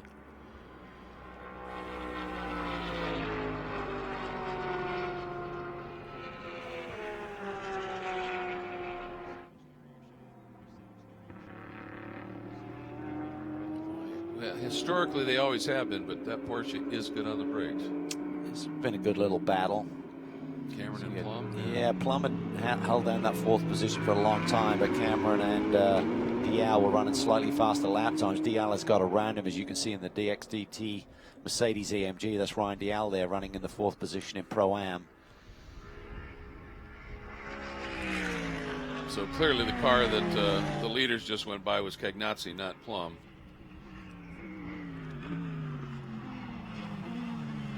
It's a good opening salvo for the real-time boys. I mean, obviously that drive-through penalty hurt them. Otherwise, they'd have been 26 seconds further down the road. But we're looking at an NSX 1, 2, 3 in glass potentially. That's okay. It's all about learning, and good run now by Cameron. Well, in their first... Oh! Hargrove off. I believe that's Oak Tree, isn't it? It sure looks like it could be. This could be the same corner where Baptista had his issue. Not quite sure. It's running. It's like you can't find a gear. Here we go. Yep. Yep. Oh, yeah. Roll speed in. Ooh, loses the tail.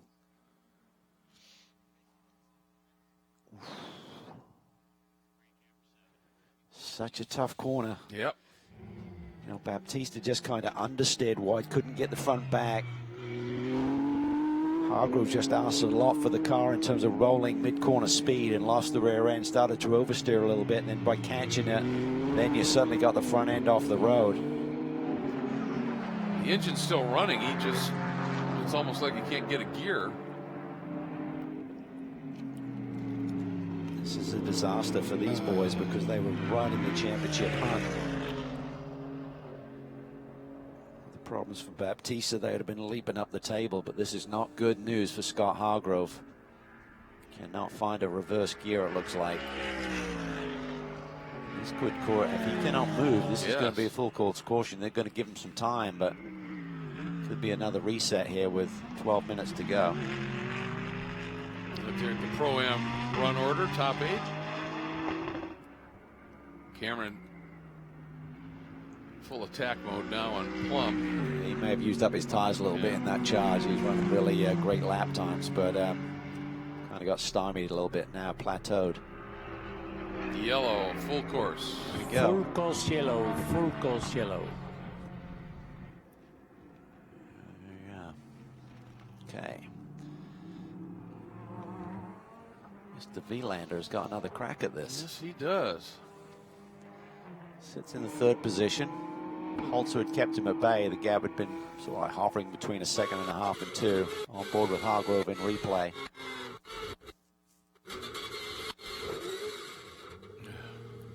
Just tried to load the car, was trying to close that gap to get into Oak Tree a little bit tighter on the Bentley. The rear end just went on him a little bit, tries to catch it. Safety car procedure, safety car procedure. Safety car coming out. Cal Marcelli right now up into the 4th overall spot, leading in the AM class over Eversley. That's 8 seconds. That's going to go away. Yeah, looking at the lap times, Marcelli's best is a 45.2. Eversley a 45.6. So curious to see if Ryan Eversley has anything for Marcelli for the win there. And we were just talking about Kyle Marcelli driving the number 80 Racer's Edge MBRP Acura, having another superb run, Ryan. Yes, he is, as did his co-driver Martin Barkey, who started this race. John Marquee is the team owner for Racer's Edge. Another really solid run for you guys after an impressive GT3 debut at COTA. I know you felt like there were things that you could improve on as a team, even as impressive as COTA was. How do you feel this weekend has gone in terms of upping your game the way that you'd like to see? Well, I think we clearly have made some progress in a couple of the areas we were working on. We'll analyze the race afterward and see if we really made the progress we were looking for in all of them. We had a little snafu there in the pit stop when the car wouldn't restart, and we had to jump it with a jump battery. But the guys responded to it perfectly, and we lost a minimum amount of time. We were able to get back out there. So we'll see after the race, but right now I feel like we did a good job, and we have made some progress. This yellow, probably not what you wanted to see, with a pretty handy lead in class before it came out. No, definitely not. We were comfortable with where things were, and we wanted to see the race just end like that. Also, from a fan standpoint, that race for second and third in our class was getting pretty heated up and exciting. So we were anxious to see that kind of play out. What's the message to Kyle? How likely is it that we'll have a restart? And if we do, what do you have him prioritize? Just to get a really good restart and maintain his lead, obviously. There's really nothing more than that. The guys behind him are professionals, so we're not too worried about them doing anything silly. It's just maximizing the restart, trying to gap everybody, and then maintain the gap. Whether we'll get a restart or not, I don't know. You never know how long it takes them to clean up the car, and we are getting close to the end. So hopefully at this point, I guess it'll just end under yellow. I guess I'll be happy with that. Thank you, John. Good luck. All right, thanks a lot. Oh, that's the conflict, isn't it? You want to race to the finish and everything, but boy, if it had to end under yellow, we get the win, we could deal with that. I'm not sure we're going to. It sounded like he had life in the engine. He just couldn't get it in gear, and if in extracting him they were able to find a gear for it, he might be able to drive away. That would be or optimal. at least get him into a safe haven without having to pull him all the way back to pit lane. Exactly. I've got a feeling we're going to see some action here before the checker comes out. I do too. Certainly hopeful of that. And it's going to be some fraught action at that. How much does Tony Vilander put it on the line? Think of the big picture of the championship. It's early days, so you got to grab every point you can. I think he's going to be on the attack. If he's got any tires left to go after Marco Holzer here. Fortunately for Andy Suchek, he's got some lap cars between he and Holzer. Could give him a little bit of breathing room here at the restart.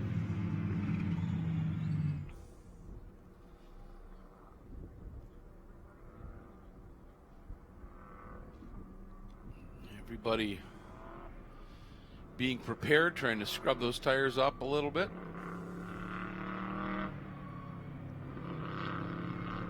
Okay, well, 7 minutes on the board. I think a safety lap is about 3.5, so we've probably got 2 opportunities to go here, even though it could be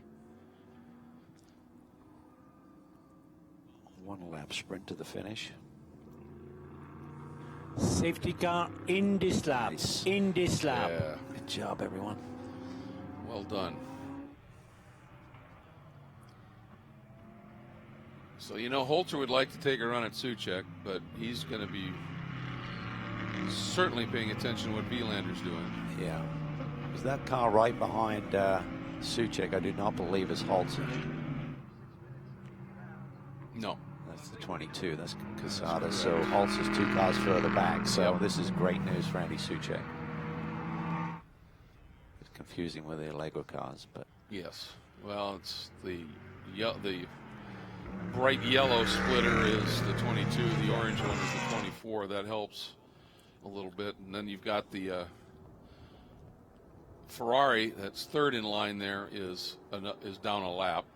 That is Cagnazzi, I believe.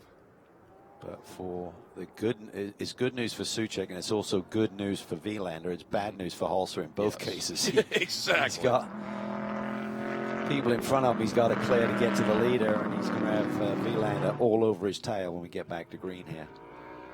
And the interesting thing, you look back to 4th place, where Marcelli is in the leading number 80 Acura.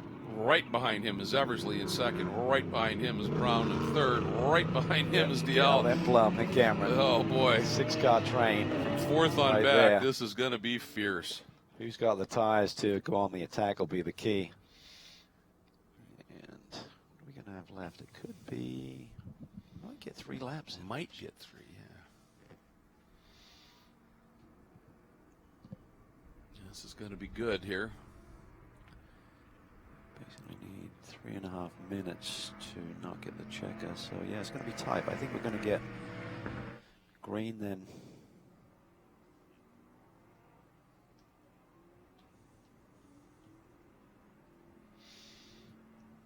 What's interesting on the restart prior, after the caution prior to the pit, you remember Perez was weaving and scrubbing tires all the way halfway down the front straight, and then he went.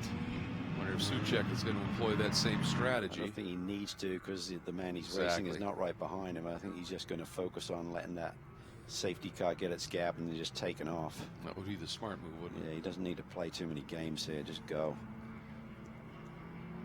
There we go. He's rolling.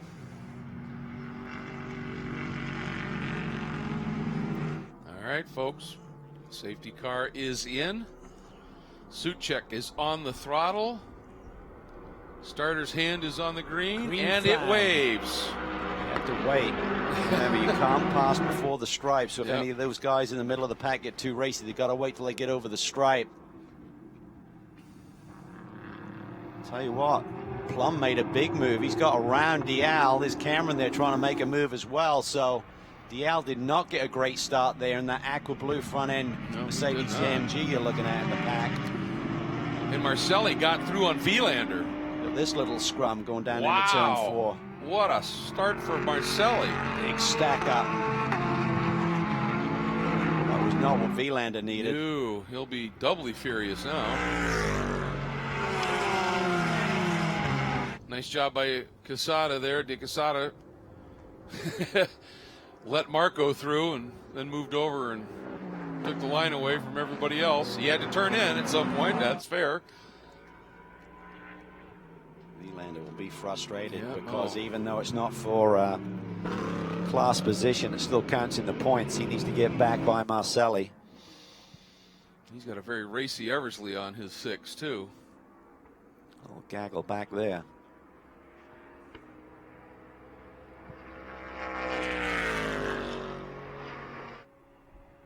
Boy, you were right about Plum's restart too. Look at Eversley on Vilander. Hunting, looking everywhere he possibly can. Cameron to the inside on Dial at the back of the pack. They're side by side into the brake zone. Souček got everything working.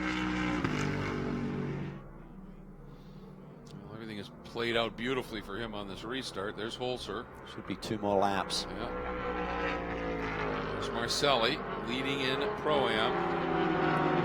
What a day it'd be for them if they can follow up with another class win here. Exceptional. Car is hooked up. Sully looking super strong. Ryan Eversley hanging tough as well there. Still second in class. Got the pressure on Vilander overall. If Plum can hang on here, the 111 competition team could be on a podium. Only their 3rd start. Actually, Colin Brown, who's got shuffled back a little bit, not Ryan Dial. No, you're right, yep. Sure what happened in the roller coaster. I'm pretty sure I saw Cameron and Dial side by side, but somehow when they came out the other end, it's Colin Brown who's got shuffled back. Vilander now has been able to put a little bit of breathing room over Eversley. I'll be happy with losing a position. Tony likes to go forward, not backwards, so slightly frustrating day. It looked like things were coming his way with the reset and being on Marco's tail, but Marcelli had a great run. Let's have a look down into turn 1. Marcelli just tucks it down underneath there. Yep. Vilander got out wide and just couldn't get it turned back in, could he? That's right. Just couldn't find the front end grip. Marcelli took advantage.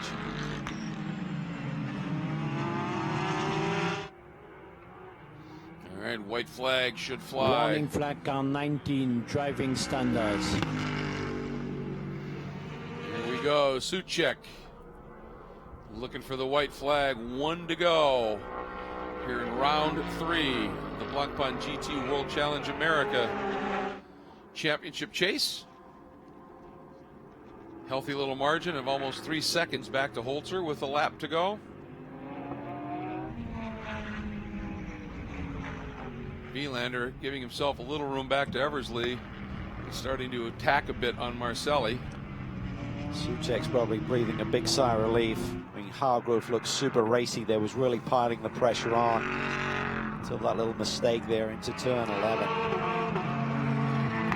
Yeah, and Vilander is really heaping the pressure on Marcelli. Yeah. He's trying to make a move here, but that Acura is awfully strong. Red Ferrari is there, and then here's this great little battle. Yeah, Brown's got a problem. He's dropped like a stone. Collins moving backwards. Yeah, Fuentes has gone around Brown even. Vilander looking to the inside. Oh, we got what a him. move. Kyle saw him coming, just opened up the door. That was smart. Keep that class win. Yeah, that didn't do anything to hurt the Marcelli's class position, and it helped Vilander, and I think he realized he's coming. He saw that bright red silhouette and realized he was committed. Yeah. If he'd turned in, there could have been contact, and typically you're the one who's going to go around, depending on where you get doored. Oh, now it did slow down his entry onto the back straight, and it's brought Eversley right back into the mix here. It's like an Acura 1-2. Which one is it going to be at the lead? All right. But in round 3, it is Bentley. K-Pax Racing winning at VIR. Alvaro Perez and the team celebrating at the line. Vilander hanging on, although it was Holzer who gets second, Vilander third. Marcelli, I think maybe one of the smart moves of the race, the way he played that one, still wins. Gets max points in the AM category. Eversley second, Plum third. Everyone's happy. Everyone gets it. Everybody happy. Absolutely. Wow, that worked out incredibly well. What a finish. And a huge shout out to the 111 competition team and the number 99 of Alfred Caola, who did a great opening stint. Turned the car over to Matt Plum in a good position. Plum did what Matt Plum is known to do. And a podium finish in their third race. That is superb. Yeah, he went from what was looking like a fifth, sixth place finish to a podium. Uh-oh. Transformed in 30 seconds time penalty, overtaking prior the line at the end of the safety car procedure. Well, that just nulled that out, didn't it? He's we were talking it up, and he loses, and that puts Dial on the podium. Yep. David Askew. That's a great result for that group. It is. And, folks, just explain that in case you didn't quite catch it. A drive-through penalty, the pit delta is 26 seconds, but you also have to slow down going into the pits, and it takes you longer to accelerate. So if it's applied as a post-race time penalty, it's done in 30 seconds, and so that's what they're going to be adding to the time for Matt Plum. So that's unfortunate, but if you rule's a rule. But still, a great performance by that team showed that they are in this Pro-Am championship. They're for real. Very much so. It was an entertaining race. Yes, it was. Settled down a little bit at certain points, but lots of action. Cautions kind of spiced it up. And some teams executing. I tell you what, though, tomorrow some of those teams have got to tighten up those pit stop times. Yes, they do. Left a lot of time on the table, and we're lucky to get that reset and basically diminish that problem.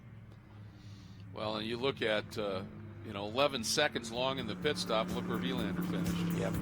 That sort of thing. As we take a look at the results again, if the number panel is highlighted in white, it's Pro, and black, it's Pro-Am, and if it's red, it's Am. And Brent Hensler Molina. Brent, of course, Suchek, his co-driver, Hensler and Holzer, Molina, Vilander. That's your Pro podium, your Am podium, Pro-Am podium. Marquee Marcelli, great run. Bechtelsheimer, was he impressive? Yeah, great day. Whew, wow. And the Gradient Acura, and then Caola and Plum. Now, again, that will change. They will drop down the order, so it will end up being Askew and Dial third on the podium. And then Baccarella and Fuentes continuing their streak, and Kaminsky and Cagnazzi second in the AM class. A little bit of a rough race, obviously, but nice job nonetheless. And for Suchek and Perent, with a big swing in points, 25-18 for first to second. And with Vilander actually in the third spot, it's some 10 points, isn't it? So they'll have the lead. They'll have the lead. Two runner-up finishes in the opening rounds at Coda. Strong start. Absolutely. Entertaining race. And again, I think we saw some really, really savvy racecraft and thinking by Marcelli. With Vilander attacking, you realized, as you talked about, Cal, wasn't going to hurt him. Yeah, pressure off Andy Suchek. That's a big race for him, I think. I think you're right. He had that little moment. Yep. Saved it. And then responded beautifully and opened it up. Those are the margins, though, right? Yeah. That's it. His teammate just a few inches further wide. He's in the fence day over, and Andy Soucek just pulls it out and grabs the victory. Yep. And, you know, I was about to say coulda, woulda, shoulda. Hargrove, he doesn't have that moment. Yeah. Yeah, it's a tough day for him. Yeah, absolutely. He's a perfectionist. He'll not be happy about that little slip. You are right. There's Darren Law. Congratulations to Soucek. You know, they have really, really enjoyed the pairing for the last couple of years with Soucek in that team. And I think, you know, your comment about his issues at Bathurst and the like, I think the team was saying, yeah, that's fine, but we want him. Yeah. We believe in him, and boy, did he respond. And look at that. There, Soule and Baptiste to come over to congratulate. They had a rough day, but it's a big team, and they got good momentum. They'll come back strong tomorrow. Yes, they will.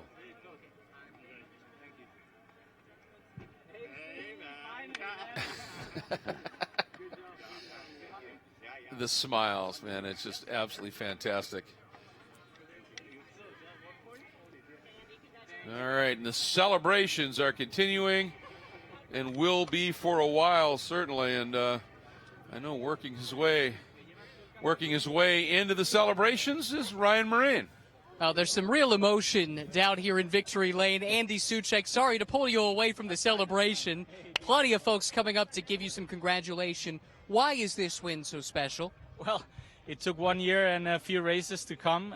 Last year we were very unfortunate. If you remember here, Alvaro was pushed off and we made a chassis, so we didn't even participate. And the fact that I could at least get in the car, do my stint, and obviously get to the final lap in P1. It wasn't easy to hold Hargrove. I think he had a bit more pace than us, especially I think our pressures went a bit too high, so that's something we need to work for tomorrow. But he was pushing me quite hard and giving me a difficult time. I just tried not to do any mistakes, and finally the one who did a mistake was himself. So I'm pleased that we made a good gap to both Hargrove and our teammates. Unfortunately for Rodrigo, who did a mistake, and he usually doesn't. But for us, it's good for the championship, good for Bentley, good for K-Pax. I'm happy.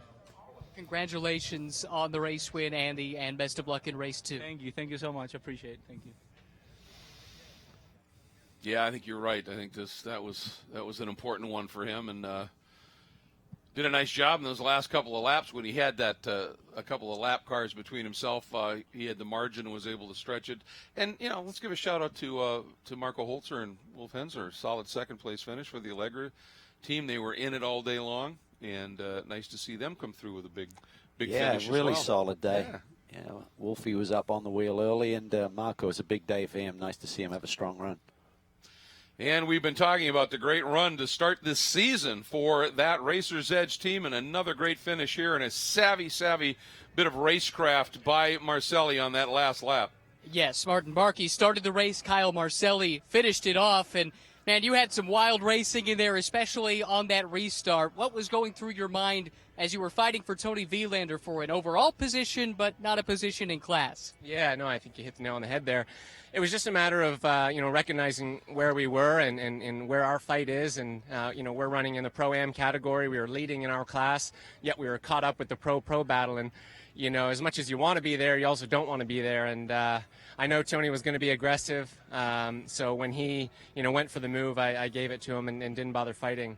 The last thing we wanted to see was that full course caution. We had a nice, comfortable lead, and I had settled into this Acura NSX. Fantastic day, a very condensed weekend. We were a bit nervous after getting just one practice in, and we were a little unsure of our performance after that. But, it's a team effort. Martin did a great job at the beginning. The boys killed it in the pits, and we brought it home. Congratulations, guys. Well done. Yeah, Martin having that little bit of a moment with Brett Curtis and skated off track, gathered it up, didn't let that red mist affect him too much, and got back into the groove. Yeah, at the end of the day, it's funny how things turn around, though. Maybe that moment changed their day, because without that penalty, the 43 real-time car could have been very much a factor for that win. That's a very good point as we take a look at some of the highlights here from the start. And some of the onboard moments, again, was just a superb run. Here's exactly the moment we were just talking about. Marquee ending up just sort of spearing off track, but reined it in. Didn't do anything too drastic until he got it slowed down. Tough part of the racetrack. If you're on the right side, you have to give that lane up. He did. And then we see Rodrigo making a very rare mistake on the entry to Oak Tree, tearing up the left front corner on that Bentley. So big slow moment. and just nothing you can do. You're just at the wrong trajectory and you're going to hit the wall. And then for Hargrove, a little bit of a wobble right there. He loses the rear end. Yep. Just runs wide. There's just no recovery. You just don't care who's behind the wheel. You're not going to save it. Yeah, just impossible to do that. That precipitated the late caution on the restart. You watch here as Vilander, the red Ferrari, gets trapped out wide, and there goes Marcelli.